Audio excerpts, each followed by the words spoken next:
है एस्पायरेंट्स, उम्मीद है आप सब ठीक होंगे और अच्छे से स्टडी चल रहा होगा। एसएससी जीडी का इस कड़ी में आगे का सफ़र शुरू करते हैं। इसका पहला क्वेश्चन आज का है, मीर जाफ़र को वर्ष ... में पुनः बंगाल के नवाब के रूप में प्रतिष्ठित किया गया था। तो ये किया गया था 1763-64 ईस्वी में पुनः। तो मीर जाफ़र के बारे में हमें जानने से पहले हमें प्लासी का युद्ध 1757 एवं बक्सर का युद्ध 1764 इन दोनों की पृष्ठभूमि को हमें समझना पड़ेगा। तो आपको पता है कि प्लासी का युद्ध 23 जून 1757 ईस्वी को हुआ था, जिसमें कि सिराजुद्दौला एवं ब्रिटिश के बीच हुआ था। तो उसमें से सिराजुद्दौला का सेनापति मीर जाफ़र यही थे, जो कि ऐन वक्त पर ये मीर जाफ़र का साथ छोड़ करके अंग्रेज़ों के साथ मिल गया था, जिसमें कि सिराजुद्दौला का इस युद्ध में बुरी तरह से हार हुई थी, जिस कारण कि मीर जाफ़र को क्लाइव का गीदड़ का भी संज्ञा दिया जाता है। तो इसमें और भी आगे है, जैसे सिराजुद्दौला का मुख्य सपना ही था कि हम बंगाल का नवाब बने।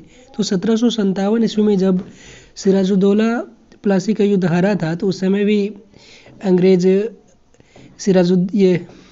मीर जाफ़र को बंगाल का नवाब बनाया था, परंतु बीच में जब ये अंग्रेज़ों का जो डिमांड था उसे पूरा नहीं किया जा रहा था, तो उसके बाद फिर इसे मीर जाफ़र को गद्दी पर से हटा करके इसका दामाद मीर कासिम को गद्दी पर बैठाया गया था। तो इसमें आगे का क्वेश्चन हम देख रहे हैं, निम्नलिखित में से कौन इब्राहिम लोदी को पराजित करने के बाद पहला मुग़ल सम्राट बना था? तो ये बाबर थे। यहाँ पर इब्राहिम लोदी को पराजित करने का बात किया जा रहा है। तो ये आपको पता है कि 1526 ईस्वी में प्लासी का प्रथम युद्ध हुआ था, पानीपत का प्रथम युद्ध हुआ था बाबर और इब्राहिम लोदी के बीच, तो जिसमें कि इब्राहिम लोदी की बुरी तरह से हार हुई थी और बाबर इस युद्ध को जीतने के बाद दिल्ली की गद्दी पर बैठा था।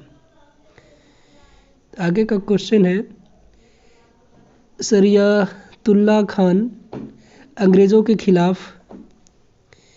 का हिस्सा थे। तो ये फराजी आंदोलन का हिस्सा हुआ करते थे। फराजी आंदोलन का मुख्य उद्देश्य इस्लाम धर्म में सुधार करना था। इसकी शुरुआत हाजी शरियतुल्लाह द्वारा की गई थी। इसका मुख्य उद्देश्य इस्लाम धर्म के लोगों को सामाजिक भेदभाव व शोषण से बचाना था। तो आगे हम देखते हैं, अगर सन्यासी विद्रोह का बात करें तो सन्यासी विद्रोह से जुड़े हुए हैं दिरजी नारायण। बहावी आंदोलन का बात करें तो बहावी आंदोलन से संबंधित हैं सैयद अहमद, और फ़कीर विद्रोह से संबंधित है मजनून शाह एवं चिराग अली। तो 18 नंबर का सही आंसर है, शरियतुल्लाह खान अंग्रेज़ों के खिलाफ फराजी आंदोलन का हिस्सा हुआ करते थे। तो नेक्स्ट क्वेश्चन है, बॉम्बे में पहली सूती कपड़ा मिल की स्थापना किस वर्ष की गई थी? बॉम्बे में सर्वप्रथम सूती मिल की स्थापना 1854 ईस्वी में की गई थी। 1854 ईस्वी के समय में भारत के गवर्नर जनरल हुआ करते थे लॉर्ड डलहौजी। 1853 ईस्वी में सूती मिल के स्थापना से 1 साल पहले ही भारत में मुंबई टू थाने के बीच प्रथम रेलगाड़ियां चलाई गई थी। तो भारत में सूती वस्त्र की पहली मिल की स्थापना 1818 ईस्वी में कोलकाता के समीप फोर्ट ग्लास्टर में की गई थी, किंतु यह असफल रहा था। सबसे पहला सफल आधुनिक कारखाना 1854 ईस्वी में मुंबई में कावसजी डाबर के द्वारा खोला गया था। इसके बाद भारत में सूती वस्त्र उद्योग का मार्ग प्रशस्त हो गया। आगे का क्वेश्चन है, निम्नलिखित में से कौन सा समाचार पत्र राजा राम मोहन के द्वारा शुरू किया गया था? तो राजा राम मोहन के द्वारा इसमें से संवाद कौमुदी को शुरू किया गया था। तो आगे का जैसे है यहाँ पर अमृत बाजार पत्रिका। अमृत बाजार पत्रिका के संपादक थे शिशिर कुमार घोष एवं मोती घोष। उसके बाद इसका एक ऑप्शन है आनंद बाजार पत्रिका। तो आनंद बाजार पत्रिका के संपादक थे प्रफुल्ल कुमार सरकार एवं सुरेश मजूमदार। नेक्स्ट क्वेश्चन है, कृष्णदेव राय जिन्होंने 1509 से 1529 ईस्वी तक विजयनगर पर शासन किया था, किस राजवंश से संबंधित थे? ये तुलु वंश से संबंधित थे। संगम वंश की स्थापना हरिहर एवं बुक्का नामक भाइयों ने 1337 ईस्वी में की थी तथा तुलु वंश की स्थापना वीर नरसिंह के द्वारा किया गया था। कृष्णदेव राय का संबंध तुलु राजवंश से ही था, जो बाबर के समकालीन था। बाबर के द्वारा कहा गया है कि जब बाबर यहाँ पर शासन कर रहे थे, उस समय पर समस्त भारत में अगर कोई सबसे मजबूत कोई राज्य है तो वो कृष्णदेव राय का ही तुलु राजवंश ही हुआ करते थे, ऐसा बाबर के द्वारा कहा गया है। तो आगे का क्वेश्चन है, खिलजी और तुगलक शासकों ने सैन्य कमांडरों को क्षेत्रों का गवर्नर नियुक्त किया था। इन क्षेत्रों को किस नाम से जाना जाता था? इसको इक्ता के नाम से जाना जाता था। मतलब क्षेत्र को इक्ता के नाम से जाना जाता था और उस इक्ता में जिसे नियुक्त किया जाता था उसे इक्तेदार कहते थे। यहाँ पर पूछा जा रहा है उस क्षेत्र को क्या कहा जाता था, तो क्षेत्र को हम इक्ता ही कहते थे। आगे अगर बात करें इक्ता सबसे पहले कौन बांटा था? सबसे पहले इक्ता बांटा था मोहम्मद गौरी, लेकिन इसको व्यावहारिक रूप दिया था इल्तुतमिश, जो कि दिल्ली सल्तनत के वास्तविक संस्थापक के तौर पर जाने जाते हैं। गुलामों के गुलाम भी इल्तुतमिश को ही कहा जाता है। आगे का क्वेश्चन है, कालिदास रचित नाटक अभिज्ञान शकुंतला और राजा ... की प्रेम कथा है, तो राजा दुष्यंत का कथा है।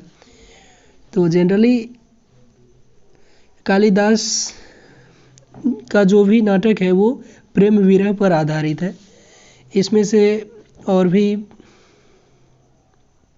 रचना है कालिदास का, जिसमें कि उसमें से एक है मालविका अग्निमित्रम। इसमें अग्निमित्र व मालविका की प्रेम कहानी है। आगे है कुमार संभवम, इसमें शिव पार्वती प्रेम कथा व कार्तिकेय का जन्म के बारे में दिया गया है। फिर एक और नाटक है मेघदूत, इसमें यक्ष द्वारा मेघ से प्रेयसी को संदेश पहुंचाने की प्रार्थना की बात किया जा रहा है। आगे का क्वेश्चन है, वर्ष ... में अपनाए गए भारतीय राष्ट्रीय कांग्रेस के तिरंगे झंडे के केंद्र में एक चरखा रखा गया था। ये 1931 में रखा गया था। तो बात अगर किया जाए तिरंगा झंडे का डिजाइन करने वाले का, तो तिरंगे झंडे का डिजाइन करता कौन है? ये हैं पिंगली वेंकैया, जो कि कांग्रेसी नेता हुआ करते थे। पिंगली वेंकैया।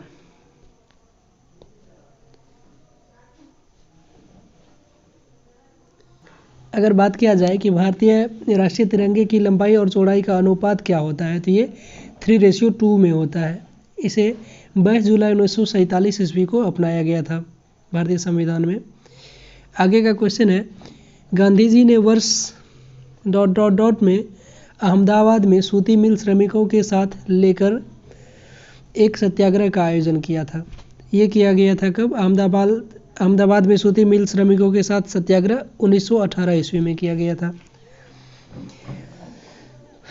आगे इसमें अगर हम बात करें गांधी जी के द्वारा किया गया मुख्य सत्याग्रह में से प्रथम सत्याग्रह इसके द्वारा किया गया था चंपारण सत्याग्रह 1917 में, खेड़ा सत्याग्रह 1918 में हुआ था, अहमदाबाद मिल मजदूर का 1918 में ही हुआ था, खिलाफत आंदोलन भी 1919 में हुआ था, असहयोग आंदोलन 1920 में, सविनय अवज्ञा आंदोलन 1930 में और भारत छोड़ो आंदोलन 1942 में। तो यहीं पर एक और क्वेश्चन पूछा जाता है कि बारदोली में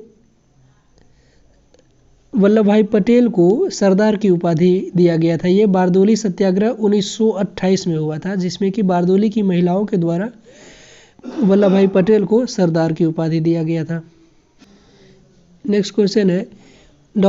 साम्राज्य के शासनकाल को भारतीय सभ्यता का स्वर्ण युग कहा जाता है। तो ये गुप्त साम्राज्य के शासनकाल को भारतीय सभ्यता का स्वर्ण युग कहा जाता है। ऐसा इसलिए कहा जाता है क्योंकि जब तक भारत में गुप्त साम्राज्य का शासन था, तब तक भारत में कभी भी अकाल नहीं पड़ा था। उस समय महिलाओं के साथ भी अच्छा व्यवहार किया जाता था एवं जाति व्यवस्था में भेदभाव तो था लेकिन चरम पर नहीं था, वो बहुत नॉर्मल कम मात्रा में था। इसीलिए हम गुप्त साम्राज्य को क्या कहते हैं, भारतीय सभ्यता का स्वर्ण युग कहते हैं। नेक्स्ट क्वेश्चन है, दक्षिण के चोल शासकों के प्रभाव का काल था। इसका 9वीं शताब्दी ईस्वी सन था। चोल वंश के संस्थापक कौन है? विजयालय के द्वारा किया गया था। दक्षिण के चोल शासकों के प्रभाव का काल 9वीं शताब्दी ईस्वी सन था। आगे का क्वेश्चन है, मान सिंह तोमर ने ... पर शासन किया था। तो मान सिंह तोमर ग्वालियर पर शासन किया था। राजा मान सिंह तोमर ग्वालियर के तोमर वंश के राजपूत राजा थे। इन्होंने 1486 ईस्वी में सिंहासन प्राप्त किया था। आगे का बात करें हम तो बीकानेर के शासक राय सिंह थे। मैसूर के हैदर अली का पुत्र टीपू सुल्तान। आगे का क्वेश्चन है, सैयद अहमद खान द्वारा अलीगढ़ आंदोलन की शुरुआत निम्न में से किस वर्ष की गई थी? तो अलीगढ़ आंदोलन 1875 ईस्वी में किया गया था। सैयद अहमद खान द्वारा अलीगढ़ आंदोलन की शुरुआत 1875 ईस्वी में की गई थी। यह आंदोलन अंग्रेजी शिक्षा एवं ब्रिटिश सरकार के साथ सहयोग के पक्ष में था। आगे देखें अगर हम इससे संबंधित और भी कुछ क्वेश्चन, तो मुस्लिम लीग का स्थापना 1906 ईस्वी में किया गया था। आगा खां, सलीमुल्लाह एवं मोहसिन उल मुल्क के द्वारा, जिसमें कि आगा खां अध्यक्ष थे और सलीमुल्लाह को इसका फाउंडर कहा जाता है मुस्लिम लीग का। तो 29 नंबर का राइट आंसर है 1875। आगे का क्वेश्चन देख रहे हैं, खान अब्दुल गफ्फार खान निम्न में से किस क्षेत्र में पश्तून या पठान नेता थे? ये उत्तर पश्चिम सीमा प्रांत के थे। खान अब्दुल गफ्फार खान को सीमांत गांधी भी कहा जाता है। उन्होंने सन 1930 ईस्वी में खुदाई खिदमतगार नाम के संगठन की स्थापना की। खान अब्दुल गफ्फार खान उत्तर पश्चिम सीमांत के प्रांत के नेता थे।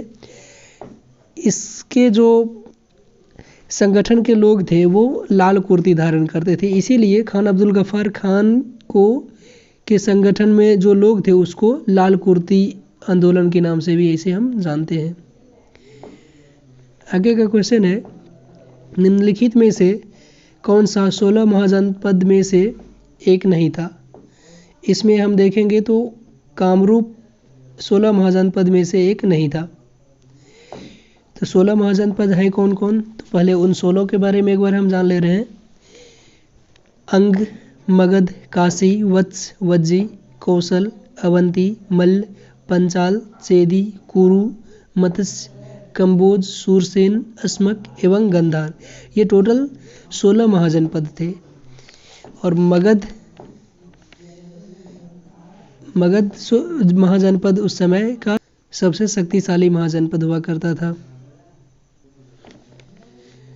नेक्स्ट क्वेश्चन है, सिंधु घाटी सभ्यता के निम्नलिखित में से किस स्थल पर महास्नानागार की खोज की गई है? ये मोहनजोदड़ो में किया गया है। मोहनजोदड़ो में ही नृत्य की कांस्य मूर्ति मिली है, एटीट्यूड गर्ल जिसे हम कहते हैं। 3 मुख वाले देवता यानी पशुपतिनाथ की मूर्ति भी वहाँ मिला है। महाअन्नागार भी मिला है। अगर आपसे पूछा जाए कि सबसे बड़ा महल यानी घर या गोडाउन कौन सा है, तो वो अन्नागार हुआ करता था। तो अन्नागार जनरली मतलब किसी भी नदी के किनारे हुआ करता था, क्योंकि वहाँ से इंपोर्ट एक्सपोर्ट में आसानी होती थी। क्योंकि उस समय का जो इंपोर्ट एक्सपोर्ट का मुख्य साधन था वो नाव से किया जाता था और नाव को चलने के लिए पानी का ज़रूरत था। इसीलिए जो भी अन्नागार वगैरह हुआ करता था वो ज़्यादातर नदी के किनारे हुआ करता था। तो कालीबंगा में यहाँ पर अगर बात करें तो कालीबंगा से जूते खेत अग्नि के पूजा के साक्ष्य मिले हैं।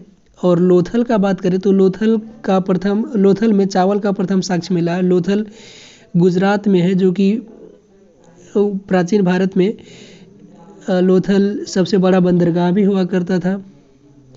आगे है एक बनवाली से मिट्टी से बना हल प्राप्त हुआ है।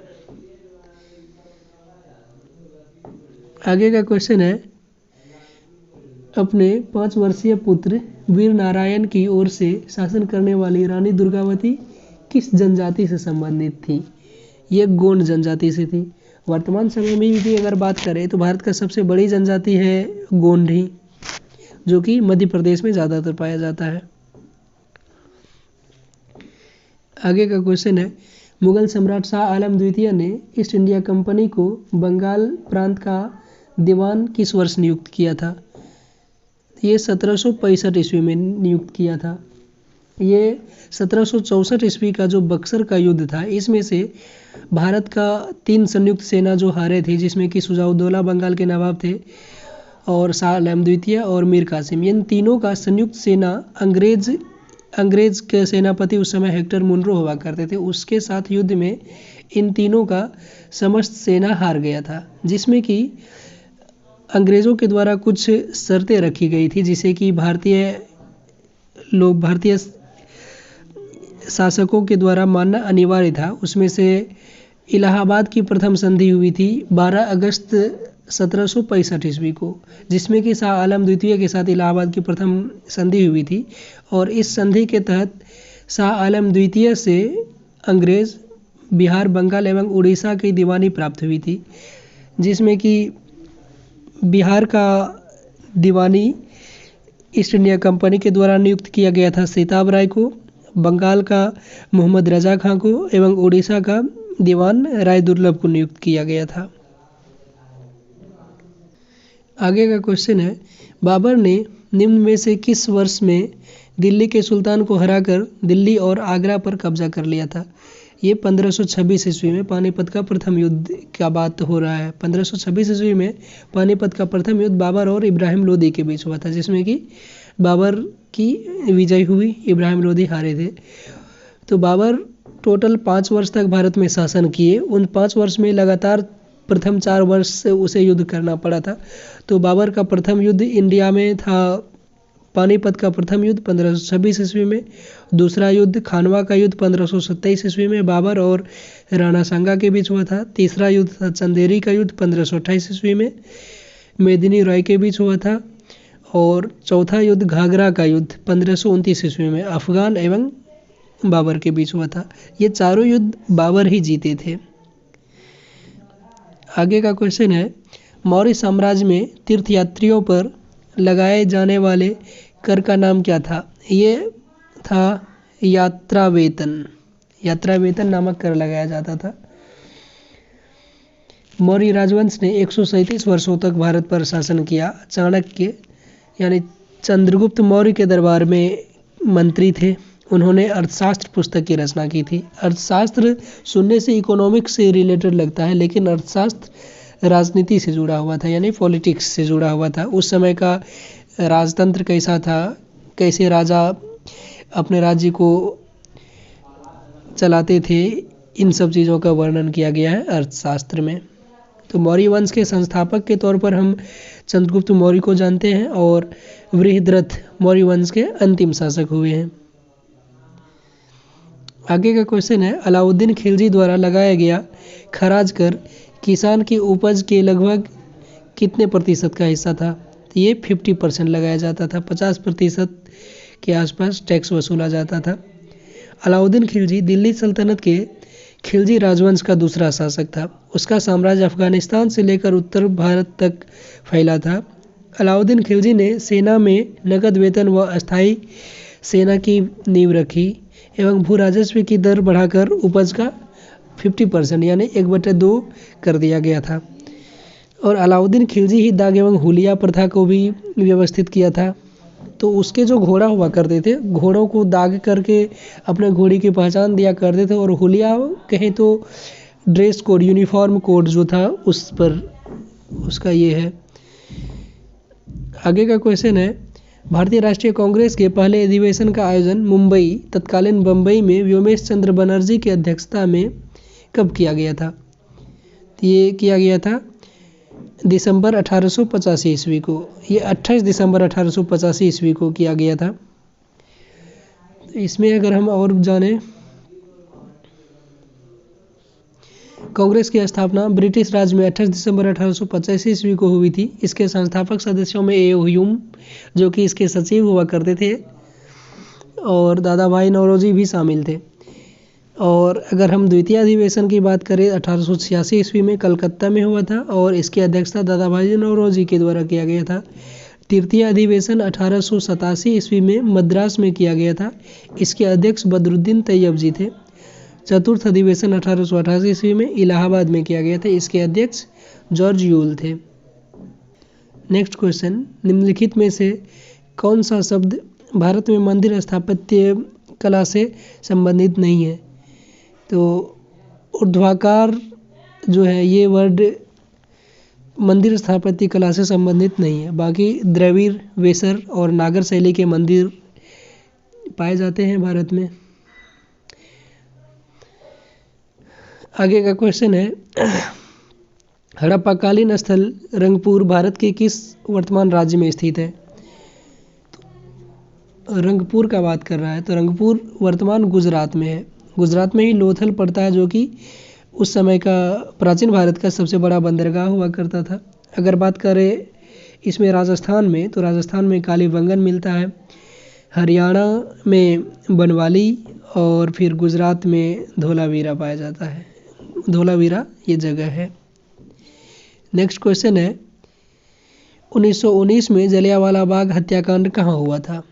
ये 13 अप्रैल 1919 को हुआ था। ये अमृतसर में हुआ था।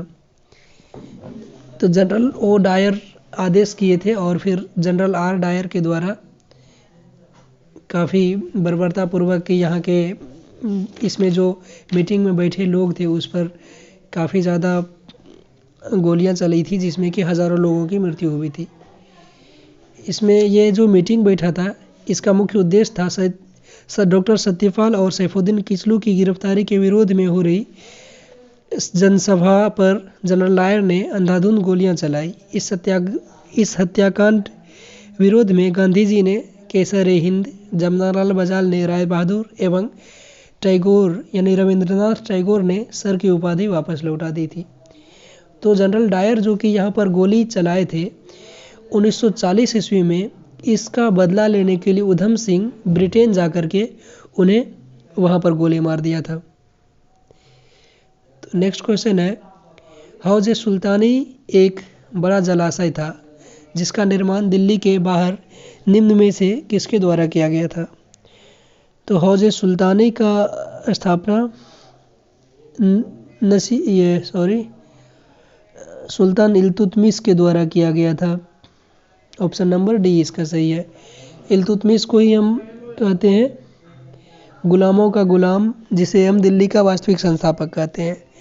यूँ तो दिल्ली का संस्थापक के तौर पर हम कुतुबुद्दीन ऐबक को जानते हैं, लेकिन वास्तविक संस्थापक का बात करें तो हम इल्तुतमिश को कहते हैं। ऐसा इसलिए क्योंकि कुतुबुद्दीन ऐबक दिल्ली पर भले ही राज करते थे लेकिन उन्होंने अपनी राजधानी लाहौर को बनाए थे। और कुतुबुद्दीन ऐबक की मृत्यु के बाद जब दिल्ली का शासन सिंहासन पर इल्तुतमिश बैठा तो इन्होंने अपनी राजधानी लाहौर से परिवर्तित करके दिल्ली को बनाया।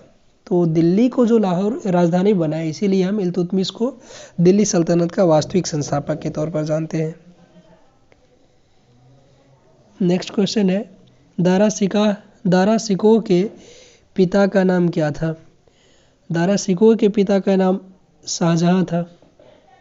शाहजहां को 4 पुत्र थे, औरंगजेब, दारा शिकोह, शाह शुजा और मुराद। 1558 ईस्वी में दारा शिकोह और अंग्रेज़ों के बीच धर्मट का युद्ध हुआ। इस युद्ध में दारा शिकोह पराजित हुआ था। दारा शिकोह थोड़ा धार्मिक प्रवृत्ति के इंसान थे और अपने सभी भाइयों में से सबसे बड़े भी थे और योग्य भी, अच्छे शासक के तरह होते अगर दारा शिकोह शासन करते शाहजहां के बाद तो। लेकिन औरंगजेब थोड़ा एक्सट्रीमिस्ट टाइप के थे, जिसमें कि ये अपने गद्दी का लोभ के कारण अपने तीनों भाइयों का कत्ल कर दिया और फिर अपने पिता को भी ताजमहल के आगे कैद खाने में बंद करके रखा हुआ था। आगे क्वेश्चन है, मौर्य वंश ने निम्न में से किस राजवंश के बाद मगध पर शासन किया था? तो मौर्य वंश नंद वंश के शासक धनानंद का कत्ल करके, मतलब अंतिम शासक धनानंद को गद्दी पर से हटा करके मौर्य वंश की स्थापना किया था चंद्रगुप्त मौर्य। इससे इस समय के हम अगर टोटल बात करें तो हर्यक वंश सबसे पहले थे। हर्यक वंश के बाद शिशुनाग वंश, शिशुनाग वंश के बाद नंद वंश, नंद वंश के बाद मौर्य, मौर्य के बाद शुंग वंश, शुंग वंश के बाद कण्व वंश, कण्व वंश के बाद सातवाहन वंश। यहाँ पर अगर नंद वंश का बात हम करें तो नंद वंश के संस्थापक महापद्मनंद और अंतिम शासक धनानंद। और मौर्य वंश का अगर हम बात किए करें यहाँ पर तो मौर्य वंश के संस्थापक चंद्रगुप्त मौर्य और इसके अंतिम शासक वृहद्रथ हुए हैं। नेक्स्ट क्वेश्चन है, वेद ऋषि कपिल का संबंध भारतीय दर्शन के किस संप्रदाय से था? तो कपिल का संबंध सांख्य दर्शन से है। अगर हम न्याय दर्शन का बात करें तो न्याय से गौतम है। वैशेषिक का बात करें कणाद या उलूक। पूर्व मीमांसा दर्शन के प्रवर्तक हैं जैमिनी, उत्तर मीमांसा के बादरायण, चार्वाक दर्शन के चार्वाक ही हैं, योग का पतंजलि, ये योग सूत्र इसी को कहते हैं। नेक्स्ट क्वेश्चन है, निम्नलिखित में से किस शासक ने दीन ए इलाही नाम से एक नई जीवन शैली या धर्म की शुरुआत की थी? ये अकबर के द्वारा किया गया था। दीन ए इलाही की शुरुआत 1582 ईस्वी में। इससे पहले 1575 ईस्वी में फतेहपुर सीकरी में इबादत खाने की स्थापना की गई थी अकबर के द्वारा। इबादत खाने में पहले तो सिर्फ और सिर्फ सुन्नी मुस्लिम को ही एंट्री था, लेकिन बाद में ये हर धर्म के लिए खोल दिया था। अकबर का जन्म 15 अक्टूबर 1542 ईस्वी को अमरकोट में हुआ था। बचपन का नाम जलाल था। इसका राज्याभिषेक 1556 ईस्वी में पंजाब के कलानौर नामक स्थान पर हुआ था। आगे का बात हम करें तो लॉर्ड रिपन द्वारा हंटर कमीशन की नियुक्ति किस वर्ष में की गई थी?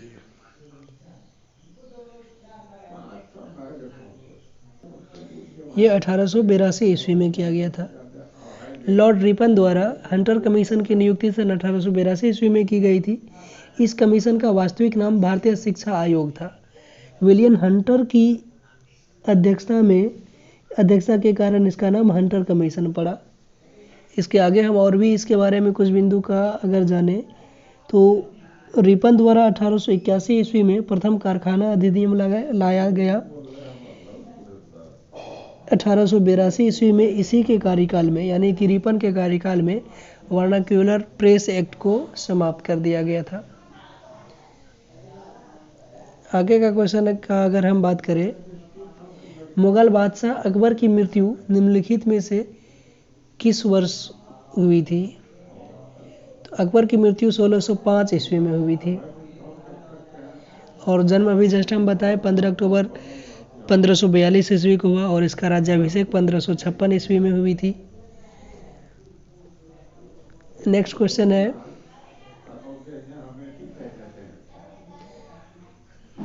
निम्नलिखित में से किस राज्य में नाहरगढ़ किला स्थित है? तो नाहरगढ़ किला राजस्थान में स्थित है। और भी कुछ किला का अगर हम बात करें, गोलकुंडा का किला आंध्र प्रदेश में स्थित है, कांगड़ा किला हिमाचल प्रदेश में, पन्हाला किला कोल्हापुर में और अंबर किला राजस्थान में स्थित है। आगे का क्वेश्चन है, स्वतंत्रता मेरा जन्मसिद्ध अधिकार है और मैं इसे लेकर रहूँगा, यह नारा किसके द्वारा दिया गया है? तो यह नारा बाल गंगाधर तिलक को के द्वारा दिया गया है। और बाल गंगाधर तिलक को वैलेंटाइन सिरोल भारतीय अशांति का जनक भी कहा है।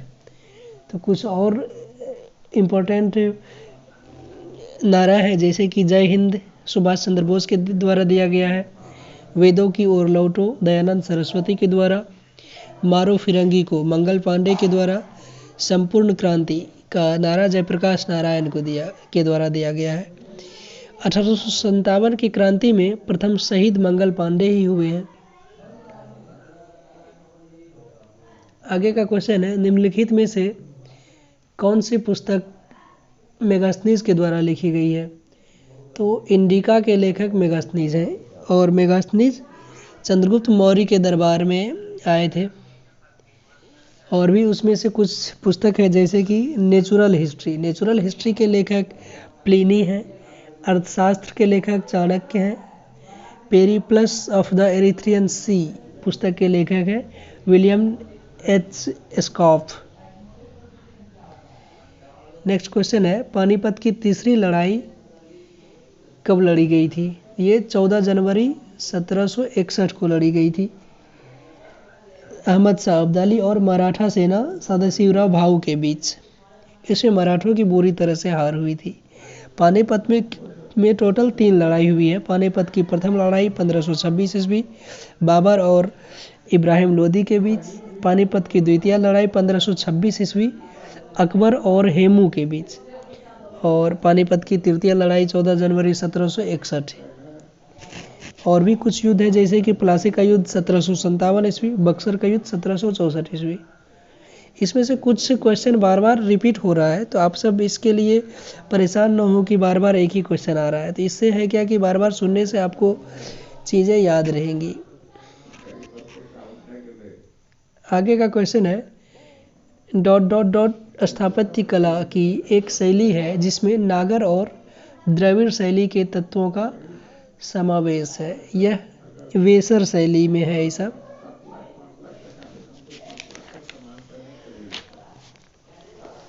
वेसर स्थापत्य कला की एक शैली है जिसमें नागर और द्रविड़ शैली के तत्वों का समावेशन है। भारत में मंदिर स्थापत्य की 2 प्रमुख शैलियां हैं। उत्तर में नागर शैली और दक्षिण में द्रविड़ शैली की ज़्यादातर मंदिर बनाया गया है। नेक्स्ट क्वेश्चन है, दिल्ली में लाल किले का निर्माण निम्नलिखित में से किसके द्वारा किया गया था? तो लाल किले का निर्माण शाहजहां के द्वारा किया गया था। आगे और भी कुछ का अगर बात करें तो न्याय की जंजीर जहांगीर के द्वारा किया गया था। और औरंगजेब के द्वारा बीबी का मकबरा का निर्माण किया गया था। बुलंद दरवाज़ा अकबर के द्वारा किया गया था। अलाई दरवाज़ा या हजार खंभा महल का निर्माण अलाउद्दीन खिलजी के द्वारा किया गया था। नेक्स्ट क्वेश्चन है, 1722 ईस्वी में आगरा की सूबेदारी निम्नलिखित में से किस व्यक्ति को दी गई थी? 1722 ईस्वी में आगरा की सूबेदारी का बात कर रहा है। यह दिया गया था सवाई राजा जगत सिंह को। 1722 ईस्वी में आगरा की सूबेदारी सवाई राजा जय सिंह को दी गई थी।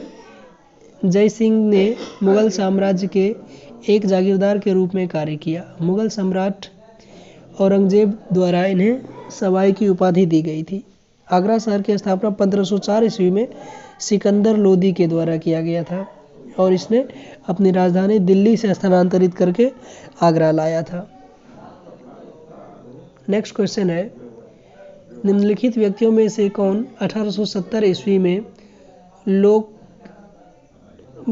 भारतीय लोक सेवा के पहले भारतीय सदस्य थे?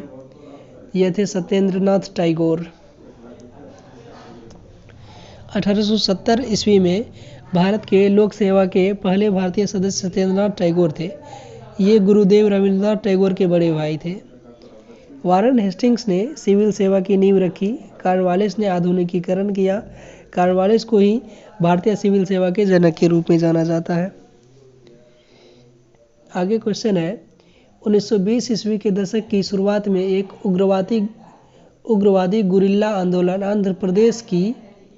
पहाड़ियों में फैल गया था। ये किस पहाड़ियों में फैल गया था? तो इसका सही आंसर है गुडेम पहाड़ियों में फैल गया था। 1920 ईस्वी में के दशक में के शुरुआत में आंध्र प्रदेश की गुडेम पहाड़ियों के एक उग्र गुरिल्ला आंदोलन फैल गया था जिसमें गुडेम विद्रोह के नाम से जाना जाता है। गुडेम विद्रोह के नेता अल्लूरी सीताराम राजू थे। यह विद्रोह अंग्रेजों के विरुद्ध था। नेक्स्ट क्वेश्चन है, मार्को पोलो 1292 से 1294 ईस्वी के मध्य कहाँ से भारत आए थे? तो ये आए थे वेनिस से। इसमें से और भी विदेशी यात्री भारत आए थे, जैसे कि इब्न बतूता मोरक्को से भारत आए थे, फाहियान चीन से आए थे, मेगास्थनीज यूनान से आए थे, अलबरूनी गजनी से आए थे। आगे का क्वेश्चन है, निम्नलिखित में से कौन सा उपवेद ऋग्वेद से संबंधित है? तो आयुर्वेद उपवेद जो है ये ऋग्वेद से संबंधित है। तो प्राचीनतम वेद भी ऋग्वेद को ही माना जाता है। टोटल 4 वेद है, ऋग्वेद, सामवेद, यजुर्वेद, अथर्ववेद। सबसे अंतिम वेद मतलब नवीनतम वेद अथर्ववेद को ही कहा जाता है। और सामवेद को संगीत के जनक के रूप में जाना जाता है, मतलब संगीत का जो विकास हुआ है वो सामवेद से ही हुआ है। नेक्स्ट क्वेश्चन है, चोल शिलालेखों में विद्यापीठों के लिए उपहार में दी गई भूमि का उल्लेख किस नाम से किया गया है? ये सालभोग के नाम से किया गया है।